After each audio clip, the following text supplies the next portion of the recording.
প্রচণ্ড গরম পড়েছে, গরমে ঘেমে একাকার কাণ্ড আমাদের, আর পারছি না। দেখি মাকে অনেকক্ষণ ধরে ডাকছি, মা তো আসছে না, কোথায় গেল, কি করছে দেখি, দেখি মা কি করছে।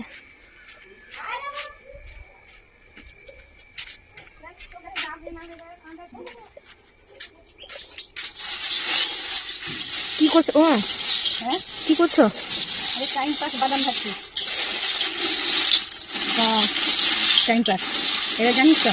দেখ এরকম ওই যে তো পাপা টিভি দেখতে দেখতে বসে খাবে, টাইম পাস হবে, এগুলো তো জানিস তো? ট্রেনের মধ্যে গেলে এগুলো টাইম পাস হয়। হ্যাঁ, বাসে দেখেছি বিক্রি হতে। ট্রেনে আরাম হয়, মানে খুব মজা লাগে ট্রেনের মধ্যে বসে বসে খেলে। ঢেলে দুলে দুলে গাছ মিটু মিটু জ্বলবে, তার সাথে একটা একটা করে বাদাম খাই খাবে, খেতেই খুব মজা মজা লাগে। পুরো ঘেমে গেছে যে। সূর্যের গরম, এইদিকে উনানের গরম, করতে তো হবে। মেয়েদের তো এটাই তো ধর্ম কর্ম, যত কষ্ট হবে মেয়েদেরকে করতেই হবে। খেয়ে দেখবেন কত সুন্দর স্বাদ লাগে। খোলা বাদামের থেকে খোলা বাদাম ছাড়ি ছাড়ি খেতে খুব মজা লাগে। আস্তে করে নাড়তে হবে, নাহলে ঠিক ভেতরে হবে না।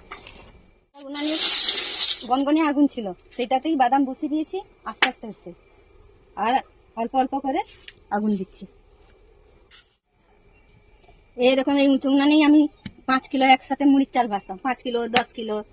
কিন্তু এই হাত ভাঙা হয়ে যাওয়ার পর আর আমি ভাজতে পারি না, এই কোমর ভাঙা। এই কয়েক বছরের পর আবার উনান জ্বালিয়ে বাদাম ভাজতে বসিয়েছি, ভাত রান্নার পরে ভাতটা উনানই হয়।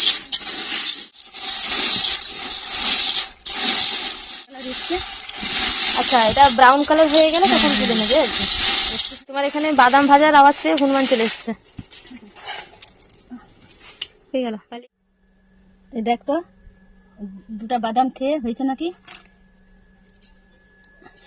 আমার হাত কালো হয়েছে। কি গরম।